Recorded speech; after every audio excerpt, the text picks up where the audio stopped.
with me. It is that unbroken work, the presence that we are to deal with. But I'm telling you that if a man will miss his path, your mission may become another man's commission. They said, if Joshua had given them rest, God would not have spoken of another day.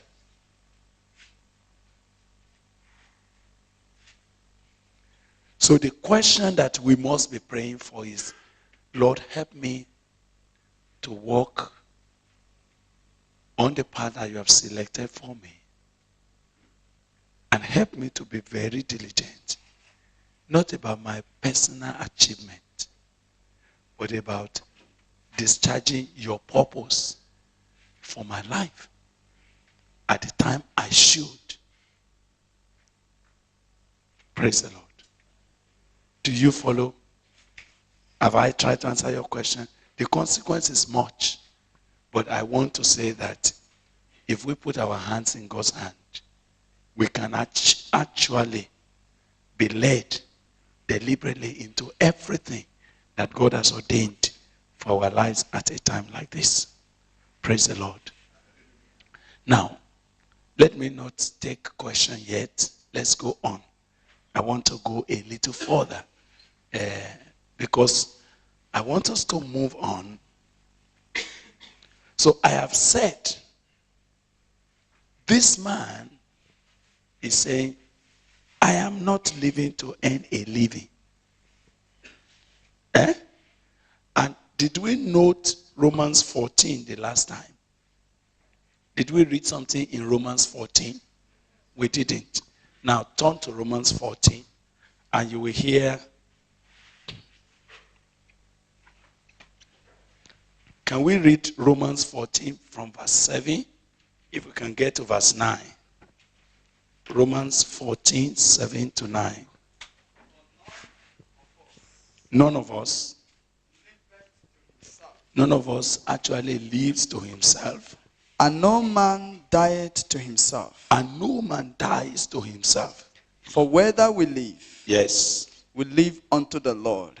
Whether we live to the Lord. And whether we die unto the Lord. And whether we die to the Lord. Whether we live therefore or die, yes, we are the Lord's. We are the Lord's. For to this end Christ both died and rose and revived, that he might be Lord both of the dead and living. Praise the Lord. Did you get the implication of that passage? The man that will be fulfilling his mission in life, he only sees every other thing that comes his way as a means, as opportunities of pressing to fulfill his purpose in life. The new creation man is not doing a job.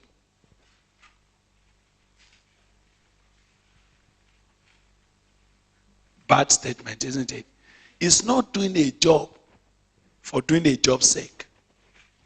He is in a job only as long as that job serves as a vehicle, as a means of doing what? Of doing what? Of fulfilling his mission in life.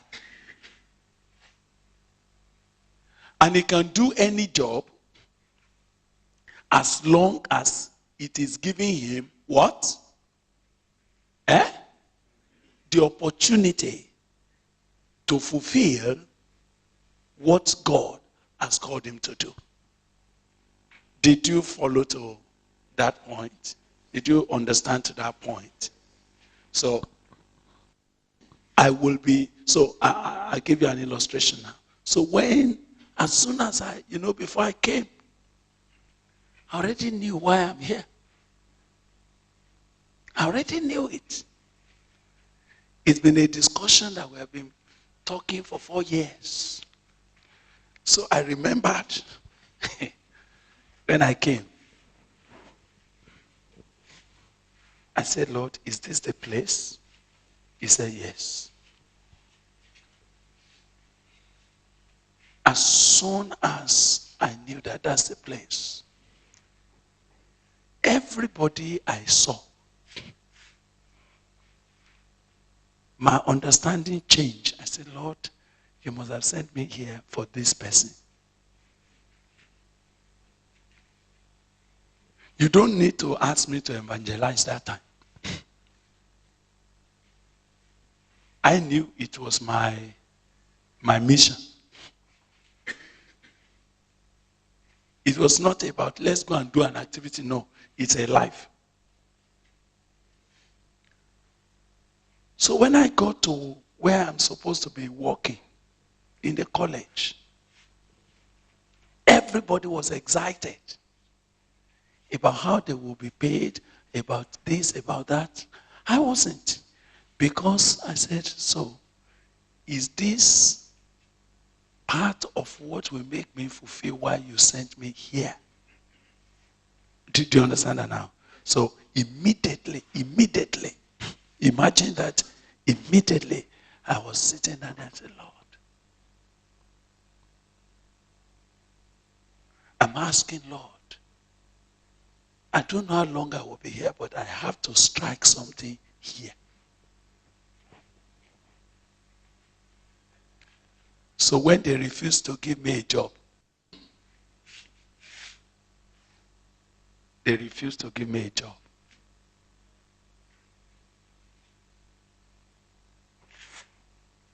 And everybody said, go now. Everybody, they are looking for you anywhere else. They don't know why I could not go.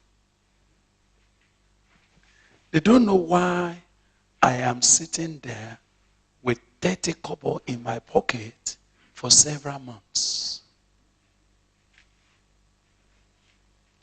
All my bathing soap finished. And I started using soda.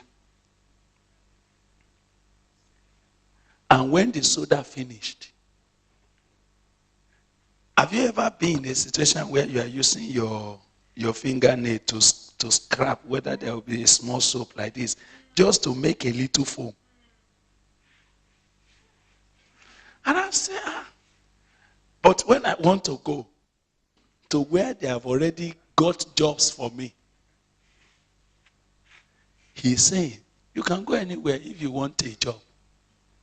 But if you want to fulfill the reason why you have been created, you stay here.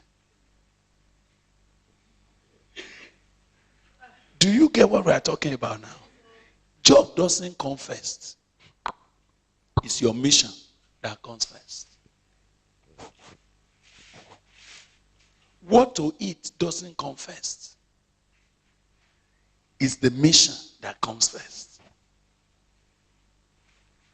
So, being there, I say, God, but what is this? There are yet some other principles we are yet to talk about, which, if the Lord helps us, we get there. About fulfilling your mission, we're going to come at them when I come down there now. But I realize that because I am on a mission in life, I can't do what all my friends are doing. I even remembered going to the office one day and they told me frankly and said, sorry, there is no hope for you here. Go. And I went back on my knees. I said, they said I should go. Do you know the question that God asked me? Who said that? Were they the one that sent you here? Oh, sorry, I'm sorry. So I have to be here. So when one day he said, now, I have